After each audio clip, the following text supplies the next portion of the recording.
저는 미모사라고 하는 불쌍한 한 인도의 소녀를 생각하고 있습니다. 그녀는 위대하신 창조주의 사랑에 대해서 짤막한 메시지를 들었습니다. 그 위대하신 사랑이 인간의 구속에 어떻게 표현되었는지에 대해서는 그녀는 아무것도 몰랐으며 그녀는 그에 대해 들을 시간이 없었습니다. 그녀가 미션 스쿨에 다녔던 그녀의 언니처럼 되지 못하도록 하기 위해 그녀의 잔인한 아버지가 그녀를 내쫓았기 때문입니다. 선교사는 무려 22년간이나 그녀를 보지 못했습니다. 그런 처지에서 하늘에 계신 사랑하는 아버지에 대한 그 짤막한 메시지를 그녀가 기억하리라고는 기대할 수 없었습니다. 그러나 그녀의 혼은 그 사랑에 사로잡혔습니다. 실로 기적 중에 기적이라고 할 수 있었습니다. 그때 그녀는 집으로 쫓겨나 고통과 배신과 절망에 처하게 되었습니다. 결국 그녀는 속아서 불행하고 비참한 결혼을 하고 말았습니다. 그녀는 게으른 남편의 빚을 갚기 위해 밭에서 노예로 일해야 했습니다. 너무도 큰 고통 가운데 그녀는 드디어 그녀가 단 한 번, 그것도 아주 조금밖에 듣지 못했던 그분께 큰 소리로 울부짖었습니다. 오 하나님, 내 남편은 나를 속였습니다. 그의 형제도 나를 속였고 심지어는 저희 어머니마저 저를 속였습니다. 그러나 하나님께서는 저를 속이지 않으실 것입니다. 그녀는 잠시 기다린 후 하늘을 쳐다보고는 두 손을 쳐들고 이렇게 계속 기도했습니다. 그렇습니다. 그들은 모두 저를 속였습니다. 그러나 저는 이 일에 대해 하나님께 불쾌하게 생각지는 않습니다. 하나님께서 하시는 일은 모두 선하시기 때문입니다. 그 후 그녀는 오빠로부터 공개적인 모욕을 당했는데 그 수준은 인도 문화의 관점에서 봤을 때 도저히 용서할 수도 잊어버릴 수도 없는 정도라고 합니다. 너무도 끔찍한 일이어서 서구 사회에서는 그와 유사한 것을 찾아볼 수가 없었습니다. 이 사건이 있기 전 그녀는 한 나이든 그리스도인 그 사람을 우연히 만났으며 그녀의 인생에 있어 두 번째의 설교를 듣게 되었는데 한 문장으로 된 간단한 것이었습니다. 그분께서는 당신의 모든 일에 놀랍게 당신을 인도하실 것이다. 그렇다면 그녀가 잔인하고 무지막지한 집안에서 태어난 것도 그녀에 대한 그분의 인도하심이었다는 말인가. 그녀는 그녀의 오빠의 집에서 크게 모욕을 당했고 계속해서 수치스러운 일을 당했습니다. 그러나 미모사는 하나님의 임재하심 가운데 새롭게 마음을 먹었습니다. 그녀는 그들을 용서했고 그 집에 머물렀습니다. 그녀는 그 모든 사건을 하늘에 계신 그녀의 아버지께서 주신 것으로 받아들였습니다. 하나님께서 하시는 일은 모든 것이 선하옵니다. 에이미 카마이클 자매는 우리가 슬픔을 당할 때 어떻게 반응하는지를 시로써 잘 표현하고 있습니다. 슬픔을 없애기 위한 우리의 첫 번째 반응은 지극히 당연하게도 그것을 잊어버리려고 하는 것입니다. 그는 이렇게 말했습니다. 나는 죽어가는 얼굴을 잊겠노라. 텅 빈 그것은 다시 채워지겠지. 내 안에서 깊은 탄식 소리 들리나 멈추어라. 헛되도다.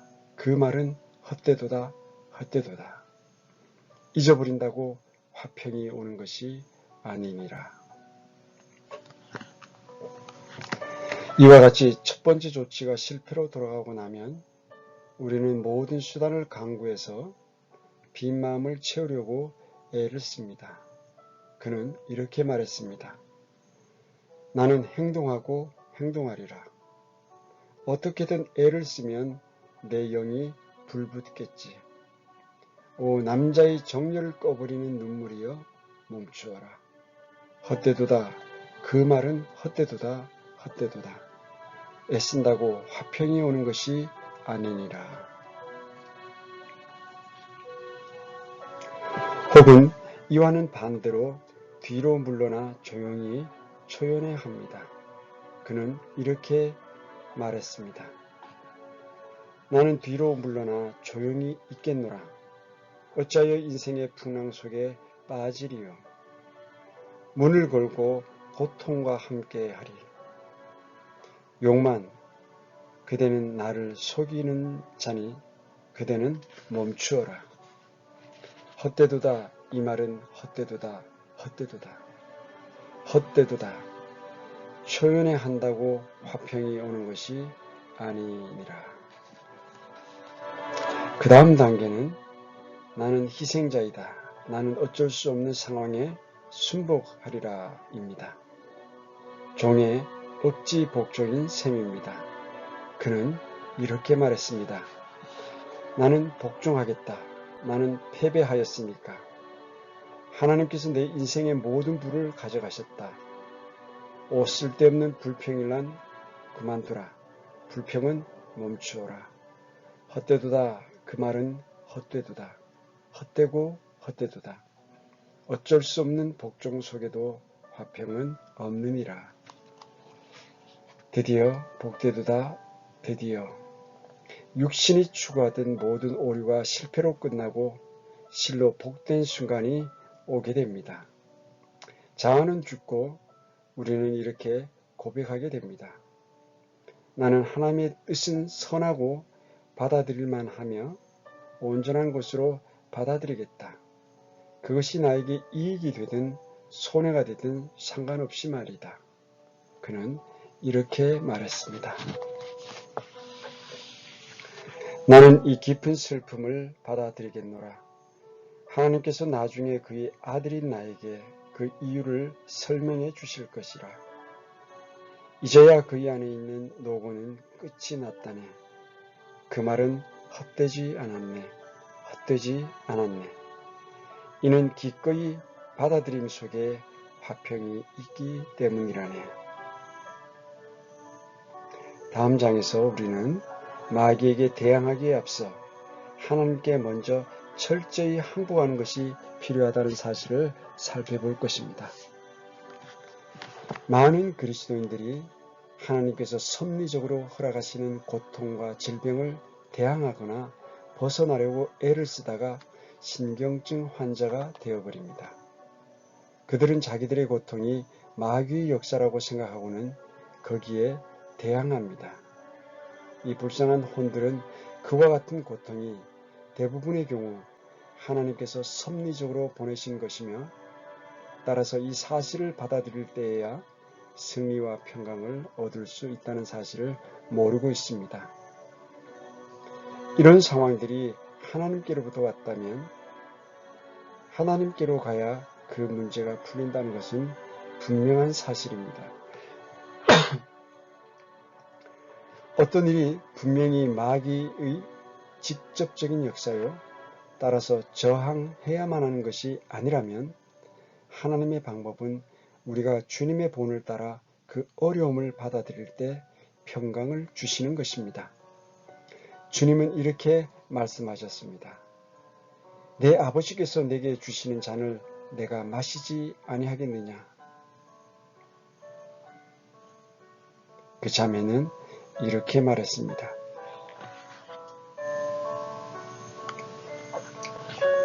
우리가 우리 마음 가운데서 우리 인생에 일어나는 이해할 수 없는 일들을 받아들이는 것을 배우지 못한다면 우리는 울부짖는 사자, 그 사자를 대항할 힘을 가질 수가 없다.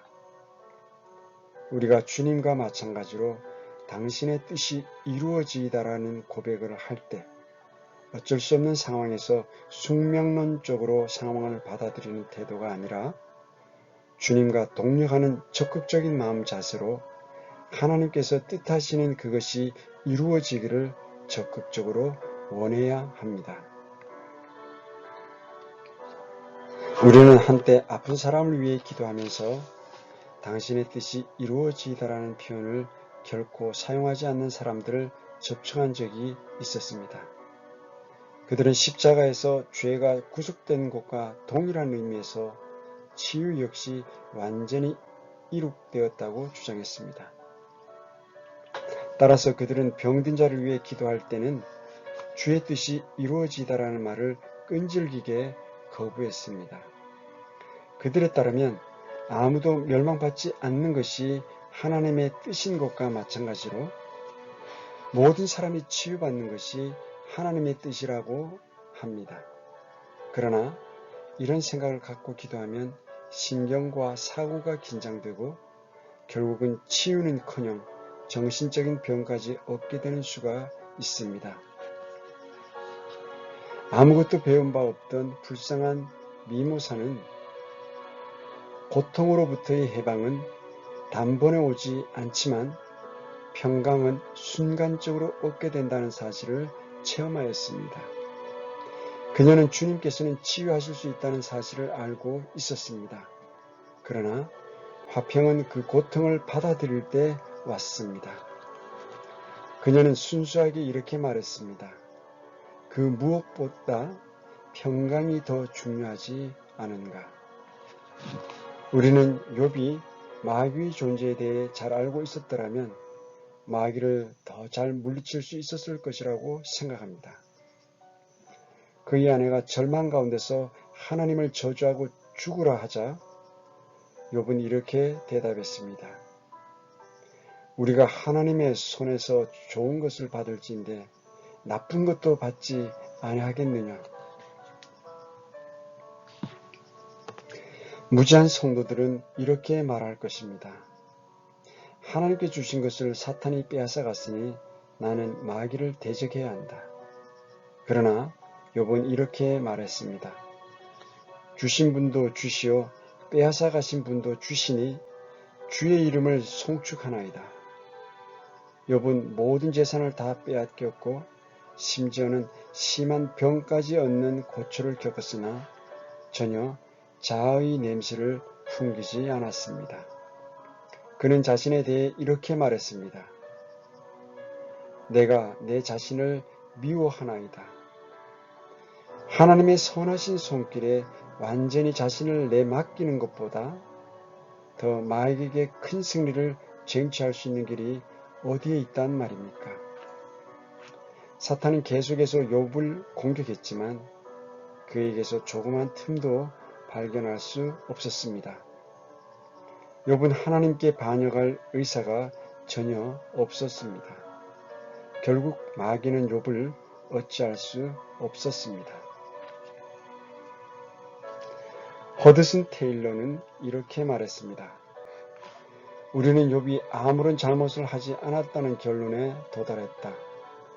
우리도 하나님의 섭리적인 다루심을 받을 때 그것이 하나님께로부터 비롯된 것임을 받아들임으로써 욥을 본받는다면 결코 아무런 실수를 범하지 않을 것이다. 우리는 하나님의 다루심이 결국은 우리에게 복이 될 것이며 하나님을 사랑하는 자들에게는 모든 것이 합력하여 선을 이룬다는 것을 믿어야 한다. 왜냐하면 하나님은 하나님이시기 때문이다.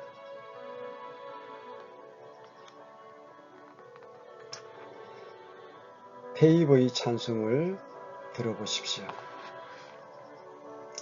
하나님 편에 서는 자 항상 승리하네. 그에게는 어떤 기회도 잃는 법이 없네. 하나님의 뜻이 그의 희생을 딛고 승리할 때 그에게는 실로 달콤하다네. 그가 복 주시면 질병도 유익하고 그분이 복 주시지 않은 것은 좋은 것도 나쁘다네. 아무리 나쁘게 보이는 것도 그분의 뜻이라면 그것은 올바른 것이네. 바울은 감옥에 갇혔을 때 그것은 마귀의 책략이라고 쉽사리 주장할 수도 있었습니다. 사실 그 당시 네로는 마귀의 종이었습니다. 그러나 바울은 네로는 간수에 불과하다고 무시해버리지 않았습니다. 바울은 자신을 예수 그리스도의 죄수 바울이라고 불렀습니다. 바울은 네로의 치리하에서 하나님께로부터 나오지 않는 권세는 없다고 했습니다. 우리는 사무엘 러더포드를 기억합니다. 그는 기쁘게 고난을 받아들인 사람으로 나는 곧 아버딘에 있는 왕궁으로 가노라고 고백한 사람이었습니다. 그는 그곳에서 체포되었고 그곳에서 친구에게 이렇게 편지를 썼습니다. 주님께서 나와 함께 하신다니 나는 인간이 나에게 할 수 있는 그 어떤 일에도 관심이 없네. 이 세상에 나보다 더 큰 복을 받는 사람은 없을 걸세. 심지어 나의 쇠사슬마저도 금빛으로 빛나고 있네. 그 어떤 펜으로도 그 어떤 말로도 그리스도의 아름다움을 표현할 길이 없다네. 이와 같이 주님께 순종하는 혼을 마귀인들 어쩔 도리가 있겠습니까? 마귀는 뜨거운 숯불을 너무 뜨거워 떨어뜨리듯이 그런 사람을 내버리고 말 것입니다. 모든 것에 주님이신 그리스도께 철저히 순복하는 것이야말로 적을 이길 수 있는 가장 신성한 방법인 것입니다. 모든 일에서 온전한 정복자가 되려면 우리의 주인께 철저히 순복해야 합니다. 하나님의 대문 위에 우리의 귀를 대고서 귀를 뚫으면서 나는 주인님을 사랑합니다. 저는 결코 주인님을 떠나 자유로운 몸이 되지 않으렵니다. 라고 고백해야 합니다.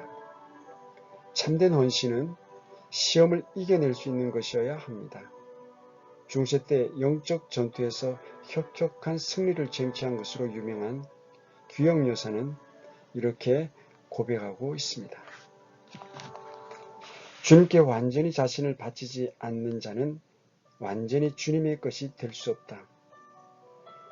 고난을 통하지 않고서는 자기가 완전히 헌신되었는지를 알 수가 없다. 바로 고난이 시험인 것이다. 모든 것이 행복한 순간에 하나님의 뜻을 기뻐하는 것은 본성에 속한 어느 누구라도 할 수 있다. 자기의 길이 어긋나고 기대감이 무너지고 슬픔이 넘쳐날 때 하나님의 뜻에 기뻐할 수 있는 자는 헌신된 사람뿐이다. 그러므로 시련은 기피해서는 안 되고 오히려 우리의 참된 모습을 검증하는 시험으로서 환영받아야 한다. 사랑하는 형제들이여, 잠시 있다 지나가 버리는 위로가 있는가 하면 참되고 지속적인 위로는 완전히 자신을 포기할 때, 즉 십자가를 사랑하는 그러한 사랑으로 자신을 드릴 때만 찾아온다. 십자가를 환영하지 않는 사람은 하나님을 사랑하지 않는 것이다. 이 말은 그리스도의 십자가의 고통이라는 신비를 연상시킵니다. 아담이 전능하신 왕께 반역하여 자기 자신이라고 하는 세계로 타락해 버리자마자 하나님께서는 아담 앞에 반역과 죄악으로 인한 파멸과 비참함에 대한 유일한 치유책으로 상함을 입으신 구속주를 제시하셨습니다. 죄란 자아를 드높이는 것이 아니고 무엇입니까? 자아보다 더 강력한 분께서 자아가 차지해버린 왕좌를 되찾으실 때까지는 자아가 지배하게 되어 있습니다. 어떤 사람은 이렇게 말했습니다. 그분께서 나를 총리를 시켜주신다면 나는 그리스도께 나의 왕좌를 내어드릴 텐데 실로 자아의 끈질긴 집념입니다. 그러나 자아의 의지는 본질상 자기 파괴적입니다. 이것은 불변의 법칙입니다. 하나님의 뜻에 순순히 지배받지 않는 자는 결국 자기 자신의 의지의 지배를 받게 되어 범죄케 된다. 주님이 주시는 사랑의 멍에는 가볍고 쉽다. 만약 이 멍에를 벗어버린다면 그는 자의지의 무거운 짐을 지고 고통을 당하게 될 것이 분명하다. 글레르보이 버나드가 한 말입니다. 자아가 하나님의 왕자를 차지해버리게 되자 하나님께서는 새로운 인류의 새로운 머리로서 새로운 아담이신 그리스도와 더불어 새로운 창조를 시작하셔야 했습니다. 마지막 아담이신 주님께서는 첫 번째 아담의 일을 무력화시키고 뱀의 머리를 부수기 위해 이 세상에 오셨습니다. 첫 아담이 자신을 드높인 반면 마지막 아담께서는 자기 자신을 낮추셨습니다. 첫 번째 아담의 교만이 하나님을 왕좌에서 몰아낸 반면 그리스도께서는 솔로몬의 궁궐이 아닌 말구유를 택하여 탄생하셨습니다. 그는 지상 생애 동안 멸시받는 나사렛 사람으로 사셨던 것입니다. 첫 번째 아담은 완벽한 조건이 갖추어진 낙원에서 시험을 받고 실패했으나 마지막 아담께서는 모든 면에서 그의 형제들과 같이 시험을 받으셨습니다. 그분은 들짐승과 같이 광야에서 40일을 지낸 후 마귀의 시험을 받으셨습니다. 예수님의 생애는 완전한 자기 부인이었습니다. 예수님이 이 땅에 사시면서 머리 둘 곳이 없으셨습니다. 예수님께서는 하나님의 아들이셨음에도 불구하고 고통을 통하여 순종을 배우셨습니다. 나의 뜻대로 마옵시고 아버지의 뜻대로 하옵소서 라는 고백을 3번 들으신 후 주님께서는 십자가를 지셨습니다. 완전히 자아를 거부했던 예수님의 생애의 절정이었습니다. 사실 그 누구도 예수님의 생명을 빼앗을 수는 없었습니다. 예수님은 자신에서 희생 제물이 되셨고 자신에서 침뱉음과 같은 모욕을 당하셨고 자신에서 범죄자로 취급받았고 자신에서 저주받은 나무 위에 치욕적인 방식으로 메어 달리셨습니다. 예수님께서는 요한이 외친 대로 세상 죄를 제거하는 하나님의 어린 양이셨습니다. 사람들은 예수님이 남은 구원하면서도 자신은 구원할 수 없느냐고 조롱했습니다. 친구에게 버림을 받고 대적들에 의해 조롱을 당하신 예수님께서는 이 모든 것을 우리의 불순종으로 인해 감당하셨습니다. 예수님께서는 죽기까지 아버지의 뜻에 순종하신 것입니다. 이리하여 십자가에 달리신 마지막 아담께서는 첫 번째 아담의 자아를 처리해 버리신 것입니다. 따라서 십자가를 환영하지 않는 사람은 하나님을 환영하지 않는 것이다라는 말은 영원한 진리입니다.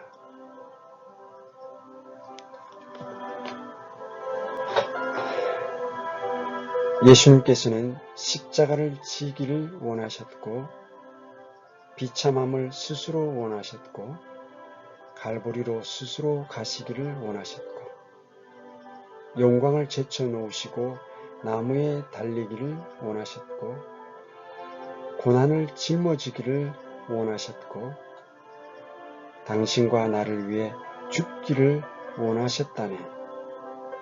이분이 바로 십자가에 못 박히신 예수시라네.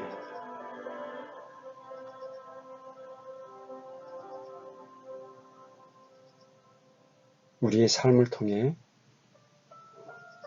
하나님의 우리를 향한 뜻이 무엇인지 분별하여서 그 뜻을 이룸으로 말미암아 하나님께 영광과 기쁨을 돌려 드리는 귀한 칭찬받는 삶이